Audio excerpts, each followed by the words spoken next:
ಮತ್ತು ವೇದ ಕಾಲದ ಜನರು ಇವಾಗಿನ ಜನರನ್ನ ಟ್ಯಾಲಿ ಮಾಡಿ ನೋಡಿ ಒಂದೇ ಥರ ಇದ್ದಾರಾ ನೋಡಿ. ಅವಾಗ ಪಾರಂಗತ ಮಾಡ್ಕೊಂಡಿರುವಂತಹ ಮಹಿಳೆಗೆ ಋಷಿಕ ಅಂತಾರೆ.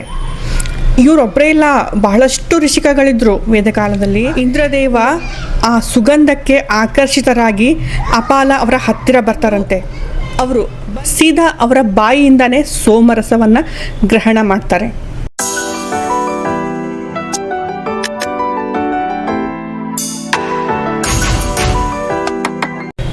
ನಮಸ್ಕಾರ ಸ್ನೇಹಿತರೆ, ಕನ್ನಡತಿಯ ಚಾನಲ್ನಲ್ಲಿ ನಿಮಗೆಲ್ಲ ಸ್ವಾಗತ. ಸ್ನೇಹಿತರೆ, ಇವತ್ತು ನಾನು ವೇದ ಕಾಲದ ಒಬ್ಬ ಮಹಿಳೆ ಬಗ್ಗೆ ಹೇಳ್ತಾ ಇದ್ದೀನಿ. ಅದಕ್ಕಿಂತ ಮುಂಚೆ ವೇದ ಕಾಲದ ಜನರ ಬಗ್ಗೆ ನೀವು ಯಾವ ಥರ ಅರ್ಥ ಮಾಡ್ಕೊಂಡಿದ್ದೀರಿ, ಮತ್ತು ವೇದ ಕಾಲದ ಜನರು ಇವಾಗಿನ ಜನರನ್ನ ಟ್ಯಾಲಿ ಮಾಡಿ ನೋಡಿ ಒಂದೇ ಥರ ಇದ್ದಾರಾ ನೋಡಿ. ಆವಾಗಿನ ಸಮಯ ಬೇರೆ, ಪ್ರಕೃತಿ ಬೇರೆ, ಮತ್ತು ಇವಾಗಿನ ಸಮಯ ಪ್ರಕೃತಿ ಸಹ ಬೇರೆ. ಅದಕ್ಕೋಸ್ಕರ ಜನರು ಒಂದೇ ಥರ ಇರೋದಿಲ್ಲ. ಇದ್ರ ಬಗ್ಗೆ ಕೂಡ ಒಂದು ವಿಡಿಯೋದಲ್ಲಿ ಮಾತಾಡೋಣ ಸ್ನೇಹಿತರೆ. ಇವಾಗ ನಾನು ನಿಮಗೆ ಅಪಾಲ ಬಗ್ಗೆ ಹೇಳ್ತಾ ಇದ್ದೀನಿ. ಅಪಾಲ ಯಾರು? ಇವರು ಅಪಾಲ ಒಬ್ಬ ಋಷಿಕ ಸ್ನೇಹಿತರೆ, ಓಕೆನಾ. ಋಷಿಕ ಅಂತಂದರೆ ನಿಮಗೆ ಗೊತ್ತಿದ್ದಿರಬಹುದು, ವೇದಗಳನ್ನು ಪಾರಂಗತ ಮಾಡ್ಕೊಂಡಿರುವಂತಹ ಮಹಿಳೆಗೆ ಋಷಿಕ ಅಂತಾರೆ. ಇವರೊಬ್ಬರೇ ಇಲ್ಲ, ಬಹಳಷ್ಟು ಋಷಿಕಗಳಿದ್ರು ವೇದ ಕಾಲದಲ್ಲಿ. ಉದಾಹರಣೆಗೆ ಲೋಪಮುದ್ರಾ, ಗಾರ್ಗಿ, ಮೈತ್ರೇಯಿ, ಘೋಷ, ಇವರೆಲ್ಲ, ಅವರಲ್ಲಿ ಅಪಾಲ ಸಹ ಒಬ್ಬರು. ಅಪಾಲ ಅಪ್ರತಿಮ ಸುಂದರಿ, ಮತ್ತು ಅವರು ಅತ್ರಿ ಮಹರ್ಷಿಯ ಪುತ್ರಿ. ಅಪಾಲ ವಯಸ್ಸಿಗೆ ಬರ್ತಾರೆ. ವಯಸ್ಸಿಗೆ ಬಂದಾಗ ಮದುವೆ ಮಾಡಿಕೊಡೋದು ಸಹಜ ಅಲ್ವಾ. ಆಮೇಲೆ ಅವರು ಜ್ಞಾನಿ ಮಹಿಳೆ. ಅವರಿಗೆ ಕೃಶಾಶ್ವ ಅನ್ನುವಂತಹ ಒಬ್ಬ ಋಷಿ ಪುತ್ರನ ಜೊತೆಗೆ ಮದುವೆ ಮಾಡಿಕೊಡಲಾಗ್ತದೆ.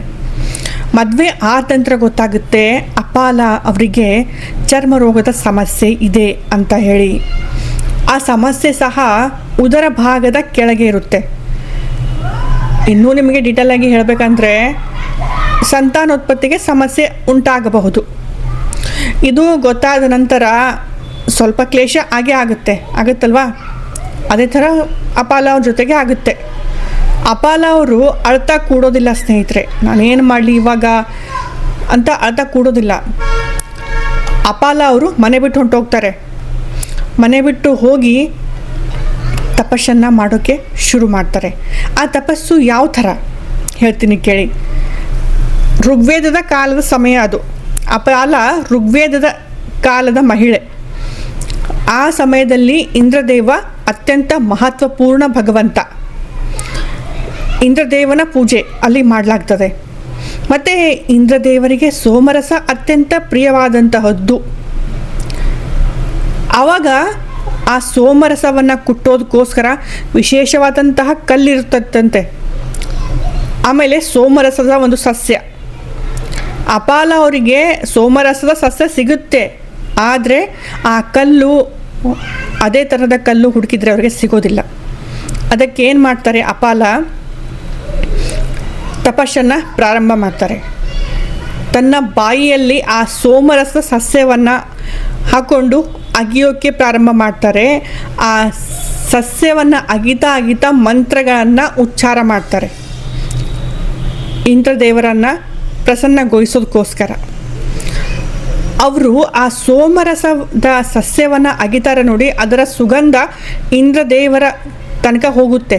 ಹೇಗೆ ಹೋಗುತ್ತೆ? ಅವರು ಮಂತ್ರಗಳನ್ನು ಉಚ್ಚಾರ ಮಾಡ್ತಾ ಇದ್ದಾರಲ್ಲ, ಅದಕ್ಕೋಸ್ಕರ. ಇಂದ್ರದೇವ ಆ ಸುಗಂಧಕ್ಕೆ ಆಕರ್ಷಿತರಾಗಿ ಅಪಾಲ ಅವರ ಹತ್ತಿರ ಬರ್ತಾರಂತೆ. ಬಂದು ಮೊದಲು ಅವರು ಎಲ್ಲ ಕಡೆ ಕಣ್ಣು ಹಾಯಿಸಿ ನೋಡ್ತಾರೆ ಸೋಮರಸ ಎಲ್ಲಿದೆ ಅಂಥೇಳಿ. ಸೋಮರಸ ಅವರಿಗೆ ಕಾಣೋದಿಲ್ಲ. ಅವರು ಅಪಾಲಾಗೆ ಕೇಳ್ತಾರೆ, ಸೋಮರಸವನ್ನು ನೀನು ಎಲ್ಲಿಟ್ಟಿದೀಯಾ, ಸೋಮರಸ ಕಾಣ್ತಾ ಇಲ್ಲಲ್ವಾ ಅಂತ ಕೇಳ್ತಾರಂತೆ. ಅದಕ್ಕೆ ಅಪಾಲ ಅವರು ಹೇಳ್ತಾರೆ, ನನಗೆ ಆ ಸೋಮರಸವನ್ನು ಕುಟ್ಟೋದಕ್ಕೆ ಕಲ್ಲು ಸಿಕ್ಕಿಲ್ಲ, ಅದಕ್ಕೋಸ್ಕರ ನಾನು ನನ್ನ ಬಾಯಿಯಲ್ಲೇ ಸೋಮರಸವನ್ನು ಅಗಿತಾ ನಿಮ್ಮನ್ನು ಧ್ಯಾನ ಮಾಡ್ತಾ ಇದ್ದೀನಿ, ಮಂತ್ರಗಳನ್ನು ಉಚ್ಚಾರ ಮಾಡ್ತಾ ಇದ್ದೀನಿ ಅಂತ ಅಂದಾಗ ಇಂದ್ರದೇವ, ಅವರು ದೇವ ಅಲ್ವಾ, ನಾವು ಮನುಷ್ಯರು, ಅದನ್ನು ಕೇಳಿ ಅವರು ವಾಪಸ್ ತಿರುಗಿ ಹೋಗ್ತಾರಂತೆ. ಅಪಾಲ ಅವರಿಗೆ ಏನಾಗುತ್ತೆ, ಇವಾಗ ಇಂದ್ರದೇವ ಹೋದರೆ ಮತ್ತೆ ವಾಪಸ್ ಬರೋದಿಲ್ಲ ಅವರು ಅಂತ ಹೇಳಿ ಅಪಾಲ ತನ್ನ ಬಾಯಿಯಲ್ಲಿದ್ದಂತಹ ಆ ಸೋಮರಸವನ್ನು ಸ್ವಲ್ಪ ಹೊರಗಡೆ ಚೆಲ್ತಾರಂತೆ. ಆ ಸುಗಂಧಕ್ಕೆ ಇಂದ್ರದೇವ ಮರಳಿ ಬರ್ತಾರೆ. ಬಂದು ಅವರು ಸೀದಾ ಅವರ ಬಾಯಿಯಿಂದನೇ ಸೋಮರಸವನ್ನು ಗ್ರಹಣ ಮಾಡ್ತಾರೆ. ಸೋಮರಸ ಗ್ರಹಣ ಮಾಡಿ ನಿನಗೆ ಏನು ವರ ಬೇಕೋ ಕೇಳು, ನಾನು ಪ್ರಸನ್ನವಾಗಿದ್ದೀನಿ ಅಂತಾರೆ. ಅದಕ್ಕೆ ಅಪಾಲ 3 ವರ ಕೇಳ್ತಾರೆ ಸ್ನೇಹಿತರೆ. ಆದರೆ ಪ್ರಥಮ ವರದಲ್ಲಿ ತನ್ನನ್ನು ಕೇಳ್ಕೊಂಬೋದಿಲ್ಲ, ತನ್ನ ಬಗ್ಗೆ ಕೇಳೋದಿಲ್ಲ ಅವರು. ಪ್ರಥಮ ವರದಲ್ಲಿ ತನ್ನ ತಂದೆಯ ಬಗ್ಗೆ ಕೇಳ್ತಾರೆ.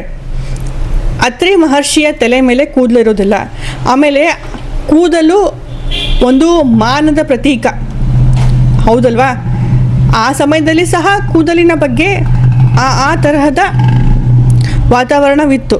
ಅದಕ್ಕೋಸ್ಕರ ತನ್ನ ತಂದೆಯ ತಲೆ ಮೇಲೆ ಮತ್ತೆ ಕೂದಲು ಬರಬೇಕು ಅಂತ ವರ ಕೇಳ್ತಾರೆ.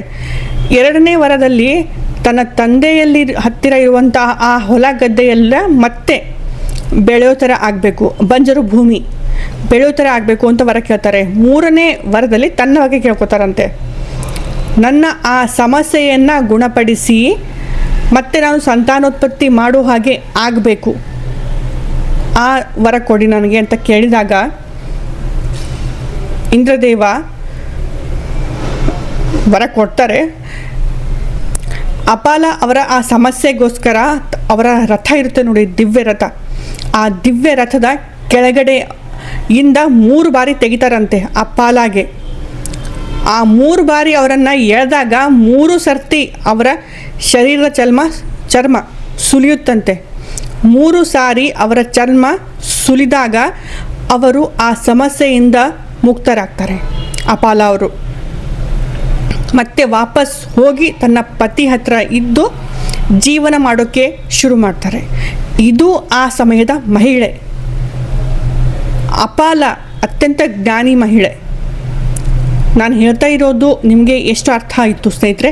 ಮತ್ತು ನಾನು ಯಾಕೆ ಹೇಳಿದೆ ಅಂತಂದರೆ, ನೋಡಿ, ಭಾಳಷ್ಟು ಜನರು ಹೇಳ್ತಾರೆ ಹಿಂದೆ ಏನೂ ಇದ್ದಿರಲಿಲ್ಲ, ಹಿಂದಿನ ಜನರು ಮೂರ್ಖರು ಅಂಥೇಳಿ. ಆದರೆ ನಾನು ಹೇಳ್ತಾ ಇರೋದು ಇವಾಗಿನ ಜನರೇ ಮೂರ್ಖರು. ಹಿಂದಿನ ಜನರು ತುಂಬ ಅಡ್ವಾನ್ಸ್ ಆಗಿದ್ದರು. ಅದಕ್ಕೆ ಇದೇ ಉದಾಹರಣೆ. ಅಪಾಲ ಅಂತಹ ಇನ್ನೂ ಬಹಳಷ್ಟು ಮಹಿಳೆಯರಿದ್ದರು, ಪುರುಷರಿದ್ದರು. ಈ ವಿಡಿಯೋ ನಿಮಗೆ ಎಷ್ಟು ಅರ್ಥ ಆಯಿತು, ಎಷ್ಟು ಇಷ್ಟವಾಯಿತು, ಮತ್ತು ಇಲ್ಲಿವರೆಗೆ ನೀವು ವಿಡಿಯೋ ನೋಡಿದ್ದಲ್ಲಿ ಖಂಡಿತ ಕಮೆಂಟ್ ಮಾಡಿ. ಮತ್ತು ನಾನು ಹೇಳ್ತಾ ಇರುವಂತಹ ಈ ಪರಿ ಸರಿಯಾಗಿದೆನಾ, ಇನ್ನೂ ನಾನು ಗ್ರೋ ಅಪ್ ಮಾಡ್ಕೋಬೇಕಾ, ಎಲ್ಲ ನೀವು ಹೇಳೋ ಇಷ್ಟದಲ್ಲಿ ಖಂಡಿತ ಕಮೆಂಟ್ ಮಾಡಿ ತಿಳಿಸಿ. ಧನ್ಯವಾದ ಸ್ನೇಹಿತರೆ.